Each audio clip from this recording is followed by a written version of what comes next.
اللہ نے تمہارا نام مسلم رکھا، نہ سنی رکھا نہ شیعہ رکھا، یہ الفاظ تم نے گڑھ لیے۔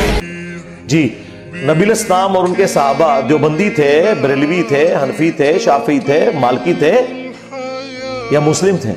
ہاں مسلم تھے۔ ملت ابیکم ابراہیم ہوا سماکم المسلمین من قبل واضح ہے، قرآن واضح ہے کہ اللہ نے تمہارا نام مسلم رکھا ہے۔ اچھا مسلم ہے، میں کہتا ہوں اگر کسی سے میں کون ہوں، میں مسلم ہوں، میرے کون سے میرے کوئی نہیں، صرف مسلم ہے تو کہتے ہیں لوگ صرف مسلم نئے آ گئے یہ نکل، یہ خالی مسلم، یعنی دین جو اوریجنل تھا وہ ایمانیات کی باتیں تو الگ کیا مانتے ہیں، ابھی صرف نام وہ اختیار کر لیں جو اللہ نے کیا تھا تو پھر وہ اجنبی ہو گئے، تاکہ یہ گمراہ ہے، یہ خالی مسلم کہہ رہے ہیں اپنے آپ، کچھ ساتھ میں نہیں لگا رہے، تو پھر سزائیں نہیں ملیں گی۔ ہمارا نام مسلم ہے اور تمہارے فرقہ وارانہ نام ہے حنفی، شافعی، اہل حدیث، دیوبندی، بریلوی، سب فرقہ واریت، مسلم بن جاؤ مسلم۔ تو اس نام سے انہوں نے ایک نیا فرقہ لانچ کیا، مارکیٹ میں ایک نیا فرقہ آیا۔ اب پبلک اس کو نہیں دیکھ رہی کہ نیا فرقہ نکالا ہے جس کا 1400 سال میں کوئی ثبوت نہیں ملتا، پبلک اس کو نہیں دیکھ رہی، پبلک نام کو دیکھ رہی ہے، یار یہ ڈائریکٹ اسلام کی طرف منسوب ہیں، یہ ڈائریکٹ کس کی طرف منسوب ہیں؟ اسلام کی طرف، یہ نہیں دیکھ۔ اچھا جب ان سے کہا جاتا ہے کہ یہ مسلم نام کا تو فرقہ کوئی تھا ہی نہیں، تو پھر وہ صحابہ کی مثالیں دیکھتے ہیں، صحابہ سب مسلم تھے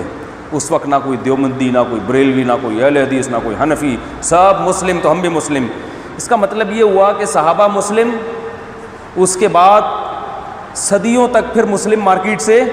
شارٹ ہو گئے، پھر 15ویں صدی میں دوبارہ کہ ہمارے علاوہ مطلب جماعت المسلمین کے علاوہ دنیا میں صرف ایک اور مسلمان ہے، اور شیخ کہتا ہے کہ وہ آپ ہے، اس لیے کہ شیخ ناصر الدین البانی رحمہ اللہ سے ایک بار سوال ہوتا، آپ نے کہا میں مسلمان ہوں۔ دیکھیے یہ موقع محل حالات کے اعتبار سے بات ہوتی ہے، ہر جگہ نہیں ہوتا، تو اس نے کیا کیا،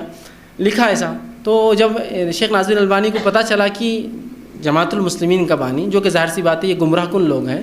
وہ میرے بارے میں ایسا کہتا ہے کہ ان کے علاوہ اگر کوئی مسلمان ہے دنیا میں تو میں ہوں، تو پھر انہوں نے کہا لکھو ایک خط اور اس کو جواب دو کہ ناصر البانی اہل حدیث بھی ہیں۔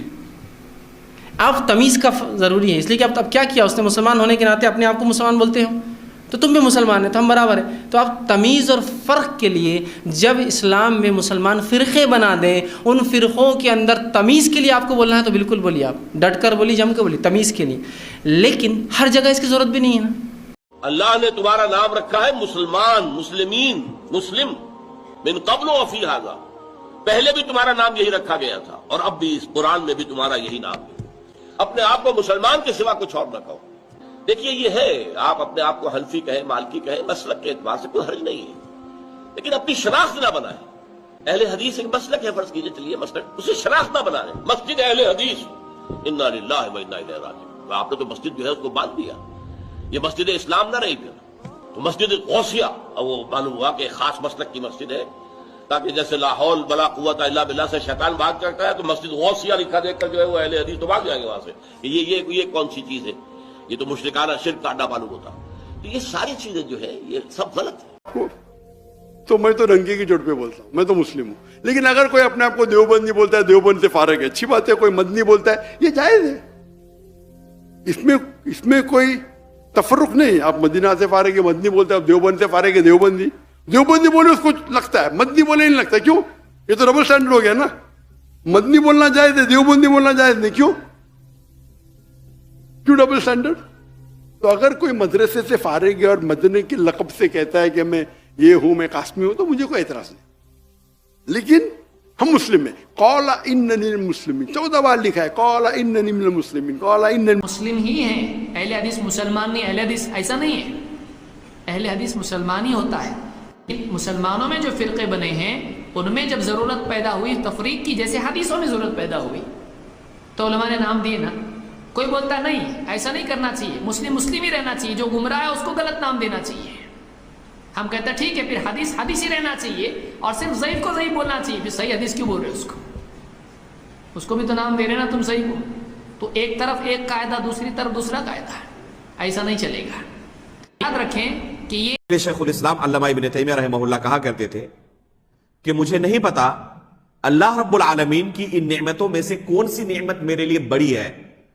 یہ نعمت کہ اللہ رب العالمین نے مجھے اسلام کی طرف رہنمائی کی، تمام مذاہب میں سے اسلام کی طرف اللہ رب العالمین نے رہنمائی کی اور میں دین اسلام کو اختیار کیا، یا یہ نعمت کہ مذہب اسلام کی طرف جو منسوب فرقے ہیں ان تمام فرقوں میں سے اللہ رب العالمین نے اہل سنت والجماعت کے منہج اور عقیدے کی طرف میری رہنمائی کی۔ دونوں نعمتیں عظیم نعمتیں ہیں، نہیں پتا کہ ان دونوں میں سے کون سی بڑی نعمت ہے۔ اس سے آپ اندازہ لگا سکتے ہیں کہ صرف یہ کہنا کہ میں مذہب اسلام کو فالو کرنے والا ہوں اور میری نسبت مذہب اسلام کی طرف ہے، یہ کافی نہیں ہے، بلکہ اس کے ساتھ یہ بھی ہونا ضروری ہے کہ اہل سنت والجماعت کے ساتھ میری نسبت ہے۔ اگر مذہب اسلام کی طرف